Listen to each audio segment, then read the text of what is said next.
right, people, welcome to another episode of Natty News Daily. So this one's going to be a little bit different than the previous episodes that we did, but kind of what the original inception of Natty News was supposed to be was kind of just a culmination of some stories that go on within the natural bodybuilding community. Obviously, we did the episode with the WNBF UK. Sorry, James, you didn't get to join in on that, but we won't miss it next time. Then we did the kind of upcoming athletes kind of stuff. And I don't know about you guys, but I got positive feedback on both those style of videos. So we'll probably keep those in the mix, and we'll just kind of have a different kind of scheme for videos moving forward. So today we're going to start with just some more changes that have gone on in the natural bodybuilding community. Obviously, if you guys follow the Natty News, we talked about the UKDFBA parting ways with the WNBF. Now, the Natty Revolution, which I think James, out of the three of us, knows a bit more than Dan and I about them parting ways with the INBA. So we don't know a whole lot. Can you speak to that at all, James? Just what you do know from who you've spoken with? With what I do know, that's not speculation and that's not like personally biased. I was told that the split was not planned, somewhat spontaneous. So the big thing, the Natty Revolution is a promoting company. So they promote a variety of shows across the United States. And previously they were, affiliated with the PNBA, INBA. So any winner from the Natty Revolution shows, which are like the Mr. and Mrs. Upstate New York was the one that I was most familiar with because I was in that area. Those winners would get a PNBA pro card, be qualified to go on and like compete for the Natural Olympia. They have now split ways. Currently, because this was kind of like really, really close to one of the shows. I think about 8 days away from one of the shows happening. All the shows are still going on. None of the shows have been canceled. It's just now, if you win, you are no longer affiliated with the PNBA. They're not offering those pro cards. However, as a caveat, Leif Anderson, who runs those shows, is saying that he is creating his own pro card for what that's worth, but also that other organizations, which he left unnamed currently, will be kind of honoring the pros out of that organization and allowing them to compete in pros as pros in their organization. So pretty much more information to come, but just don't expect the PNBA pro card or use that as a route if that's the way you want to go. So how many shows would they have run, It's not a huge amount. I'm thinking somewhere around like 8 or so. Okay. Sounds about right, but that's all guess. I've looked at their shows before. They're pretty well spread out, so they have a good coverage, but I really don't know too much about them. From their website, they say that they are all about the athlete, but again, I've never competed, and I don't want to repeat some of the rumors or some of the other stuff that I've heard because it's all speculation because I have no personal experience with it. So that'll be another, I guess, option for people that want to compete now is through them, eh? Yeah, it is, but there's a little bit of unknown, right? Because it's like, all right, I'm going to compete for the sake of competing if I was already registered, but it's like, if I win, where does this take me?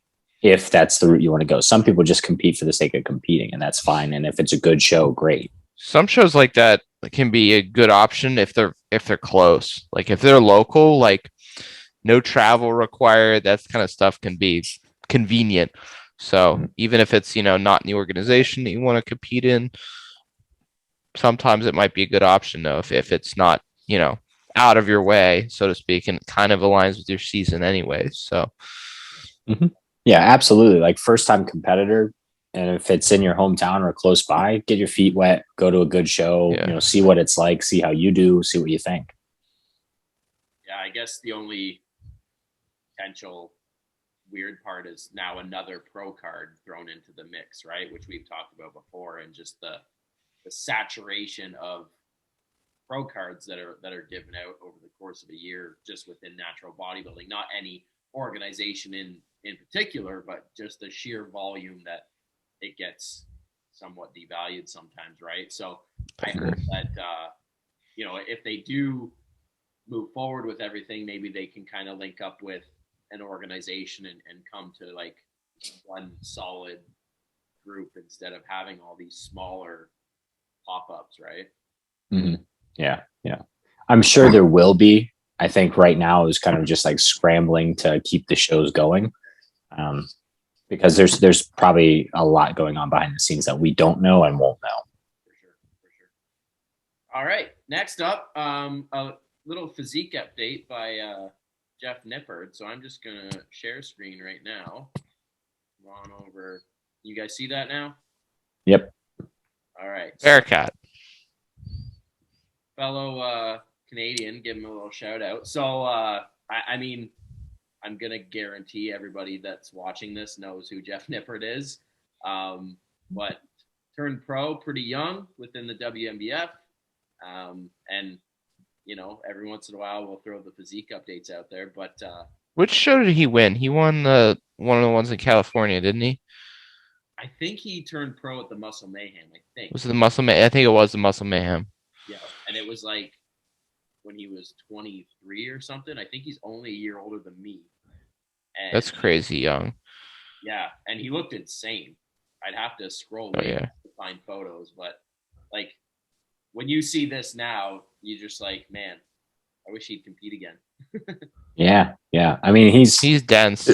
He's absolutely dense. And the funny thing is, like one of the big things everyone talks about in natural bodybuilding is like you have to take time off to grow. You have to take time off to grow. You have to get big. Yep. He's been doing that for God knows how many years now. You know, like he looked great before and has been years and years and years away from the stage, just doing the same thing year in and year out. And I can imagine when he does finally compete again, if he does, he's just going to look ridiculous. Yeah, he says he's 170 here and he's 5'5", so that's a lot of muscle on that frame for sure. I mean, he's always been very dense and muscular, but you know, to see these, you know, quick little updates. I mean, when you look, he's even got a little bit of like vascularity in his traps and stuff at 170, and I feel like he competed as a lightweight, if I remember correctly, if not a bantamweight back in the day. So he's definitely keeping that bodybuilding shape. Now, correct me if I'm wrong. Does the WNBF have the rule where you have to compete every 2 years to keep your pro card? I believe so. Yeah, so he would have to go through as an amateur again? Well, I thought I read something just recently about you can buy back in. So if you turn pro, now I could totally be wrong with this, and I don't know if it applies to the WNBF, but I thought I read something about X organization. If if they had that rule in place where every 2 years you could buy in if you're a pre-existing pro. You just need to renew your pro membership and you can compete then as a pro. Which to me makes sense. Like when you look at like Jeff as a prime example, like, okay, he hasn't competed in a few years, but you can't deny that he's any worse than when he did turn pro. He's obviously very much improved. So to deny him of that status and say, you're an amateur again, like that, I don't like that either. Yeah, especially like with bodybuilding, like where it's so important to be able to take time off from the stage, and you can't consistently stay in show shape all the time. I think especially for natural bodybuilders, it's just like I can't say from experience on the enhanced side, but it seems like some of the side effects that those guys get into with, like, physiologically are not quite as extreme as some of the natural guys. Cause like I've heard like guys, I heard Ian Valier talk on Fuad's podcast about how his like libido was like completely normal up to the Olympia and he was like in shape. And it's like, I don't know if that's possible without drug usage, like to not have that depleted to zero. Like, and he said he was going like full bore. It's like, man, that's just like, I don't think that's possible physiologically. One thing too, I want to mention about Jeff, he really debunks the argument that you don't, like, he trains like a power lifter to an extent, and look at the hypertrophy and physique progress he's made, right? Like, I know he does accessory work and stuff like that, but he does heavy 2s and 3s and stuff all the time with his big 3, right? So, it's cool to see that, it's more evidence that there's not just one way to do things, right? Yeah. Yeah. I do think Absolutely. that there's still kind of a limiting where, their returns are limiting at a certain point, but I think it caps off probably around 4 or 5 reps, but I don't know. It's hard to say. It's speculative. Yeah. But even heavy sets of 2 and 3 can build muscle though too. It's not like they're not building muscle. Yeah, not super cool. Okay, next one, we're going to go to this post here by Chris Barakat. Now, this one I actually commented on because it kind of, struck a chord with me. And, when I was reading through it, I thought of you two as well, because you kind of are living through this that he made. So, briefly, I'll kind of sum it up. So, from what it looks like, this was 8 years ago when he had competed.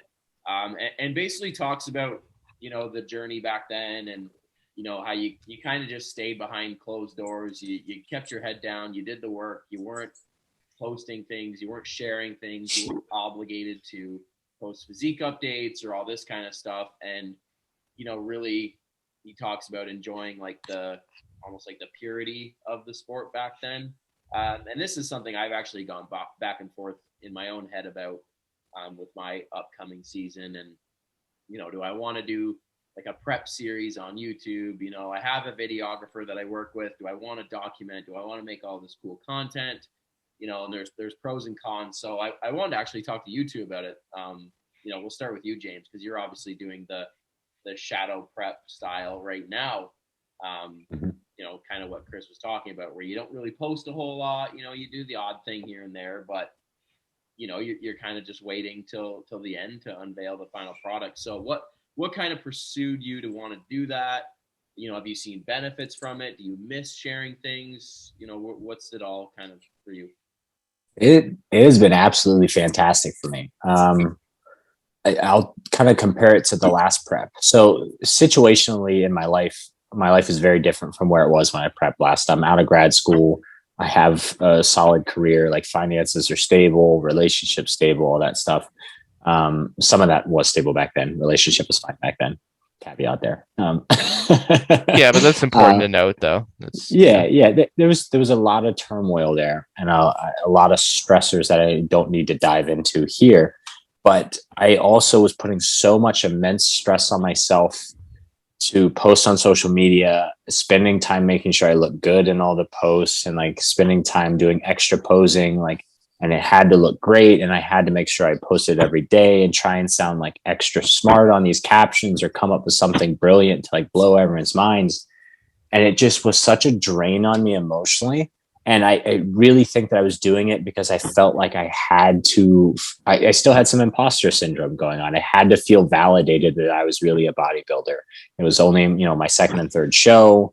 I was coaching people more lifestyle at that point and still currently, but I just felt like I have to do well. Otherwise I'm lying to my clients. Like if I can't prove this, if I can't win, if I can't get a pro card, who am I to tell these people what to do? Which is absolutely untrue. Like my education alone gives me, the right to educate other people. But this time around, just completely getting rid of all that, it's there's no stress there. I can not feel the pressure of like if I post someone just being like, oh, he's 6 weeks out, he's 8 weeks out, he's 10 weeks out, he doesn't look like that. You should look like this, and like comparing photos of me to other people. None of that's happening. It's just I go in.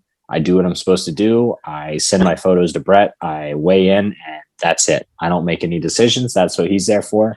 I don't stress, and it's been remarkable. I still put out. I think the big thing now is I'm putting out more educational content through our business page, and not so much worrying about my personal content. And it's been great for me. I absolutely love it. I struggle to think that I would go back to that. Also, you mentioned the people comparing you to others and in a negative light, but also, the cheerleaders, right? Oh man, you look so good. You got this. Like you're a pro without question. Like that stuff, you can start to. Yeah. I definitely came into some of my other shows like way too confident. Yeah. you look good in a bubble. You look good. I was posing in Samson's. If anyone knows Samson's in Rochester, that's like the most legit bodybuilding gym you'll find. Danny Padilla was still training people there when I was working out there. That shot of Danny Padilla, there's that one shot that's so cool. Mm-hmm. Yeah, so he was still training got, people like there. His hair is sweaty and it's just like rolled up gym shorts, not crazy lean, but man, he's full, and yeah, it's just beautiful. Yeah, that's a great shot. Anyway. Fantastic environment there. But I was like, in the posing room, beautiful lighting, like all these things, trying to like make myself look as good as possible. And then like looking at that, it's like, but that's not what you're going to look like on stage. Like, yeah, there's good lighting and everything, but filters and Instagram and, blackout lights and everything, that's not real. So I was lying to myself and allowing other people to feed me those lies in the comment section. And Dan, for yourself as well, you did a bit of a tidy up phase now and just recently posted updates. Yeah. I did it 20 pounds ago, right? So it was I'm almost 20 pounds down. Yeah, it was kind of a mic drop. So process with that too. You used to be pretty even months prior to this, really training footage, this. Yeah.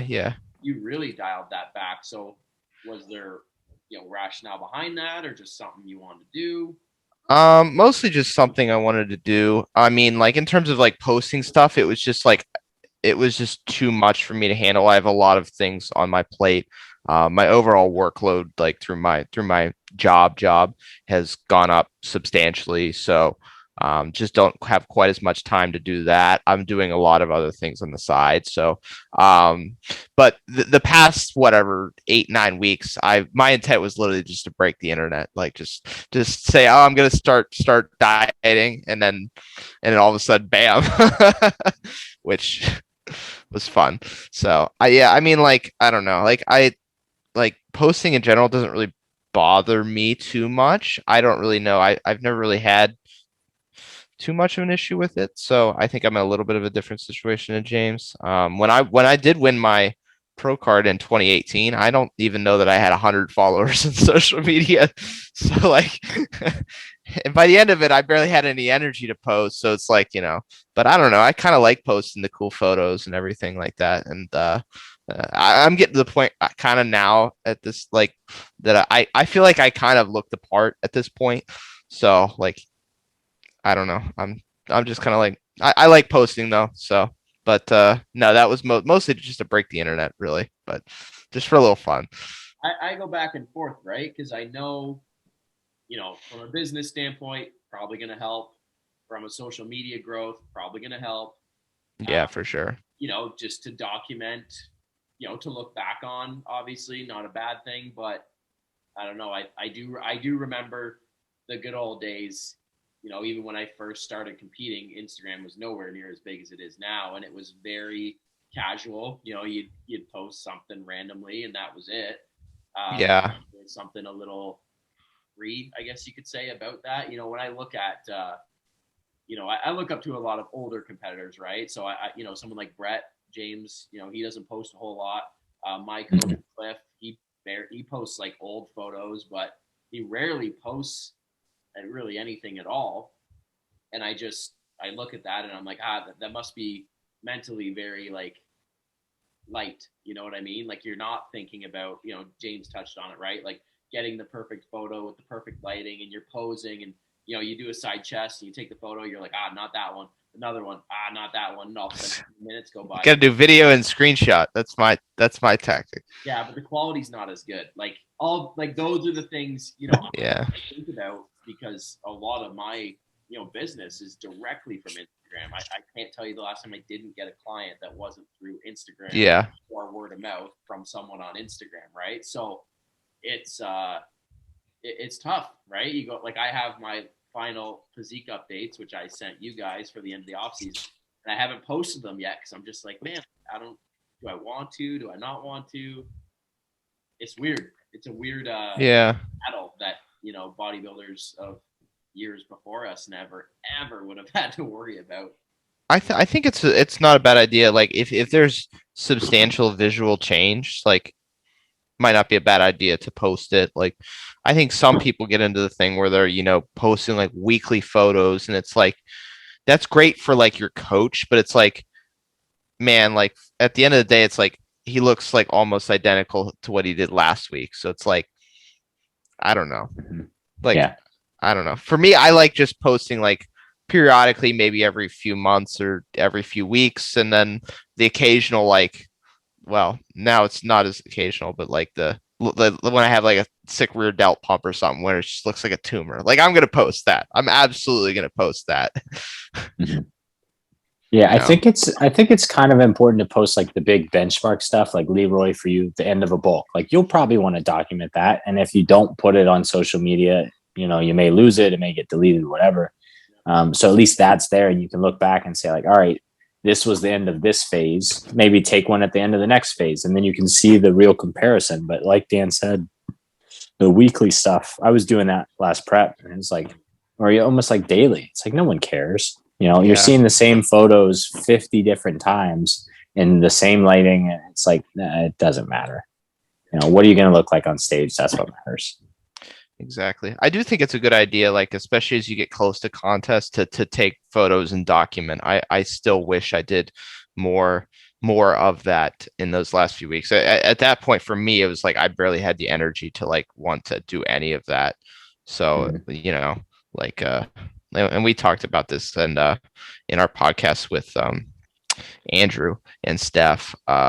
Like my show photos from my when I turned pro were garbage, and I barely have any. Like I have a couple like mirror photos of like pretty close to contests that look sick, but like a lot of like the legit photos just don't do justice. And I'm like, man, I wish I documented it. I mean, all the photos I send you were like and you put in like um the thumbnails for like when we not for this podcast, but for the bodybuilding and banter are from my first show where I look decent, but like I looked a lot better 5 weeks later. I mean, I was down another 7 pounds 5 weeks later. Like I actually had like decent detail in my legs, and you know, just everything was striated up top. So yeah, I wish I took more, but I took a few, which I do love those photos and videos. But